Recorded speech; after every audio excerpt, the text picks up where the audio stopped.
नमस्कार दोस्तों लगता है कि opposition parties specially India block के द्वारा एक बड़ा कदम लिया जाएगा। यहां पर चीफ इलेक्शन कमीशन के खिलाफ इंपीचमेंट मोशन लाया जा सकता है। आप देख सकते हो ये खबर, India bloc to move impeachment motion against CC Gyanesh Kumar amid voter list face off. तो जो भी समय चल रहा है देश के अंदर, आप देख ही रहे हो, वोट चोरी के आरोप लग रहे हैं। कल इलेक्शन कमीशन के द्वारा पूरा जवाब दिया गया, इसको लेकर मैंने आज सुबह ही वीडियो बनाया है। तो यहां पर देखिए क्या होता है, हमारे देश के अंदर इंपीचमेंट एक ऐसी चीज है जिसको लेकर बहुत कम देखने को मिलता है। मतलब शायद ही कभी इंपीचमेंट आती है इस तरह की चीजें। तो इसलिए हमारे लिए जानना जरूरी है कि एग्जैक्टली है क्या प्रोसेस होता है और क्या इंडिया ब्लॉक के पास, यहां पर ऑपोजिशन के पास नंबर्स हैं, वो सब कुछ मैं आपको बताऊंगा। चलिए आगे बढ़ते हैं। देखिए सबसे पहले तो यहां पर मैं आपको बता दूं कि इंडिया ऑपोजिशन ब्लॉक कोशिश ये कर रहा है कि ज्ञानेश कुमार जो कि चीफ इलेक्शन कमिश्नर हैं, उनके खिलाफ इंपीचमेंट मोशन लाया जाए। और स्पेशली यहां पर जो कांग्रेस लीडर हैं राहुल गांधी जी, वो बार बार वोट चोरी का आरोप लगा रहे हैं। इनफैक्ट उन्होंने एक यात्रा भी स्टार्ट की है बिहार के अंदर।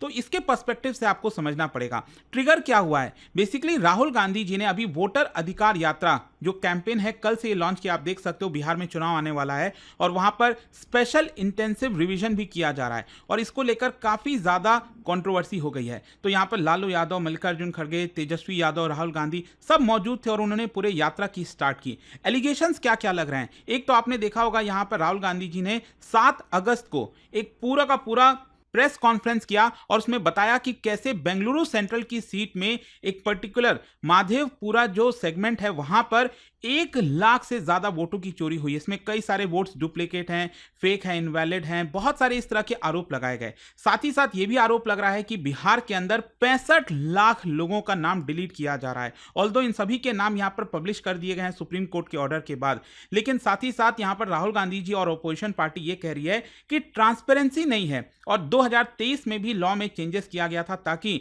इलेक्शन कमीशन का जो अपॉइंटमेंट है उसमें भी बदलाव किया जा सके। अच्छा, यहां पर इलेक्शन कमीशन का क्या स्टैंड है, देखो इसको लेकर मैंने एक डिटेल वीडियो आज सुबह ही डाला था, जहां पर कल जो है करीब 1.5 घंटे की प्रेस कॉन्फ्रेंस इलेक्शन कमीशन के द्वारा की गई और उन्होंने राहुल गांधी जी का जो भी आरोप था उसको लेकर जवाब दिया। और इलेक्शन कमीशन का कहना है कि ये जितने भी आरोप हैं हमारे ऊपर वो बेसलेस हैं और मिस इंफॉर्मेशन फैलाने की कोशिश की जा रही है। यहां पर ट्रांसपेरेंसी मैकेनिज्म उन्होंने बताया कि कैसे कोई भी वोटर रोल बनता है तो उसमें बीएलओ का वेरिफिकेशन होता है, सभी पार्टीज के जो बूथ लेवल पर अपॉइंट किए हुए व्यक्ति हैं वो भी मौजूद होते हैं। तो इन सभी को देखते हुए यहां पर चीफ इलेक्शन कमीशन का कहना था कि 7 दिन के अंदर अंदर राहुल गांधी जी को एफिडेविट देना चाहिए, मतलब ओथ लेना चाहिए जो भी वो आरोप लगा रहे हैं, या फिर देश से माफी मांगनी चाहिए। ये सब कुछ हुआ। अच्छा, बिहार स्पेशल इंटेंसिव रिवीजन क्या है, बेसिकली बिहार में चुनाव आने वाला है तो उसके पहले यहां पर इलेक्शन कमीशन ने house to house, door to door जाकर वेरिफिकेशन किया वोटर रोल का,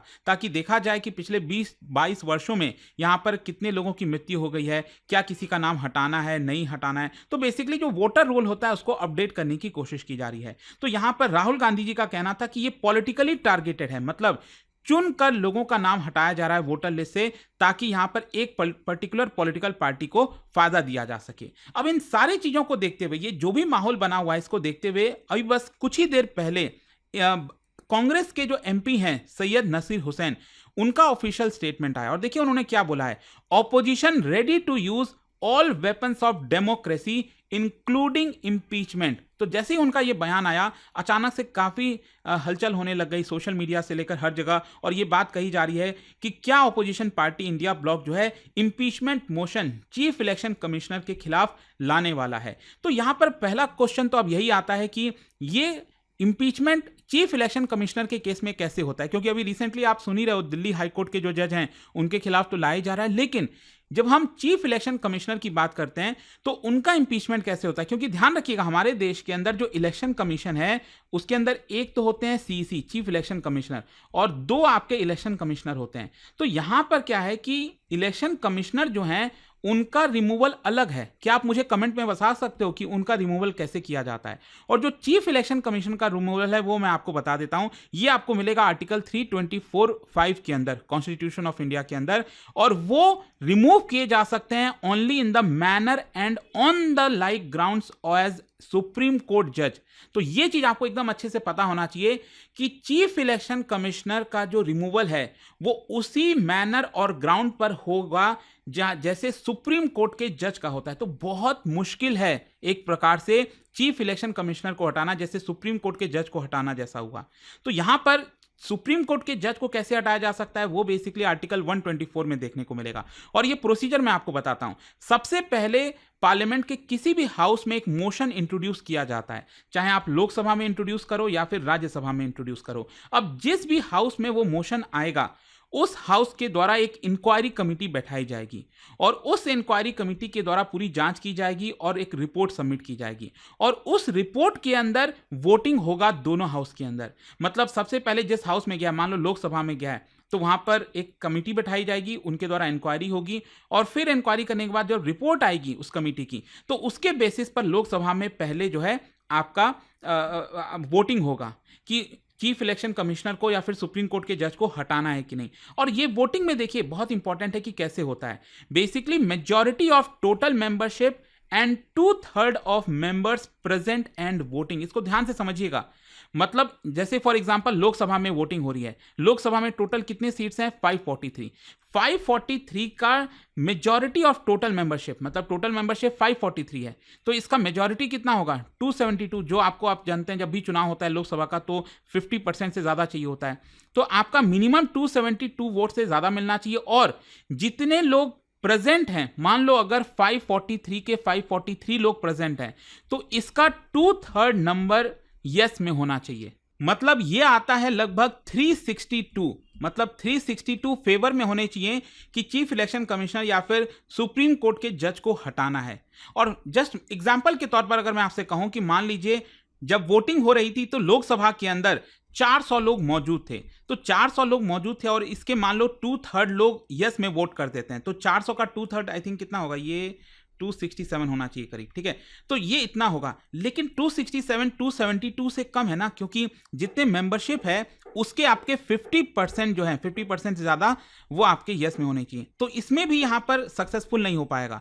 सक्सेसफुल तभी होगा जब ये दोनों क्राइटेरिया फुलफिल होगी। और ये दोनों हाउसेस में, पहले लोकसभा के अंदर और फिर राज्यसभा में सेम यही प्रोसेस अपनाया जाएगा। और दोनों हाउस जब उसको पास कर देंगे तब प्रेसिडेंट के द्वारा रिमूवल के ऑर्डर इशू किए जाते हैं और फाइनली सुप्रीम कोर्ट के जज हो या फिर चीफ इलेक्शन कमिश्नर हो, उनको हटा दिया जा सकता है। लेकिन यहां पर इंपॉर्टेंट चीज क्या है, अभी प्रेजेंट सिचुएशन क्या है? बेसिकली नंबर्स की अगर हम गेम की बात करें तो जाहिर सी बात है, आप सब जानते हैं कि सभी पॉलिटिकल पार्टीज एक साथ जुट भी जाएं, मतलब ऑपोजिशन पार्टीज, तो भी यहां पर नहीं हटा सकते, क्योंकि एक प्रकार से अगर आप गवर्नमेंट का नंबर्स देखोगे तो यहां पर ज्यादा है। गवर्नमेंट के पास अकेले, एनडीए के पास अकेले आप देखो 293 मेंबर्स हैं, तो पॉसिबल नहीं है। या तो फिर गवर्नमेंट की तरफ से यहां पर जो लोग हैं वो ऑपोजिशन के साथ चले जाएं, उनके फेवर में वोट कर दें, तो ही ये पॉसिबल हो सकता है, अदरवाइज काफी ज्यादा मुश्किल है। लेकिन यहां पर ऑपोजिशन की स्ट्रैटेजी क्या हो सकती है?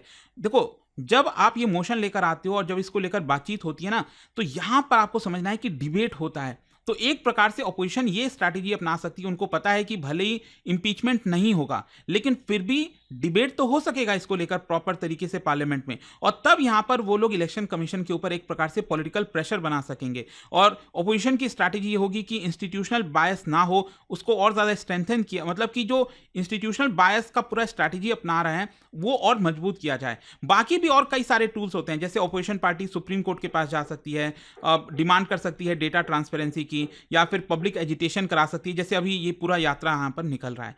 तो क्वेश्चन ये है कि व्हाट नेक्स्ट? देखो, अभी क्या है ना कि राहुल गांधी जी के डिसीजन के ऊपर है। राहुल गांधी जी हो सकता है या तो ओथ ले लें, एफिडेविट सबमिट कर दें, अपोलोजाइज कर दें, या फिर रिफ्यूज कर दें कि मैं कुछ नहीं करूंगा, बस इलेक्शन कमीशन से जवाब चाहिए। फिर इसके अलावा पार्लियामेंट्री फ्रंट, मतलब कि इंडिया ब्लॉक जो है वो एक इंपीचमेंट ला सकती है, जैसा मैंने भी आपको बताया। फिर सुप्रीम कोर्ट में मामला जा सकता है, देखना होगा अल्टीमेटली होता क्या। लेकिन इसका इंप्लीकेशन क्या है हमारे देश के अंदर? देखो, एलिगेशंस प्लस काउंटर अटैक्स, इसकी वजह से कहीं ना कहीं जो इलेक्शन कमीशन है उसकी फेथ पर एक बहुत बड़ा डैमेज होता है। इसके अलावा यहाँ पर रिफॉर्म्स भी शायद लाए जा सकते हैं, जैसे कि आप सब जानते होंगे कि सुप्रीम कोर्ट का एक ऑर्डर आया जिसमें बोला गया कि चीफ इलेक्शन कमिश्नर का जब अपॉइंटमेंट होता है तो यहाँ पर ऑपोजिशन के भी मेंबर होने चाहिए, लेकिन सरकार ने वापस से उसको पलट दिया कानून लाकर और कहा कि नहीं, यहाँ पर सरकार के हक में होता है, सरकार खुद अपॉइंट करेगी कि कौन होगा election commissioner.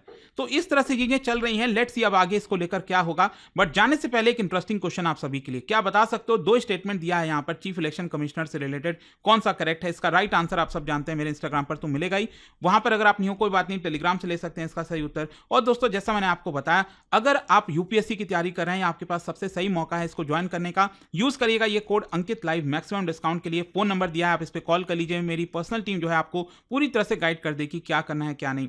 Thank you. Study IQ IAS, आपका सिलेक्शन हमारा मिशन।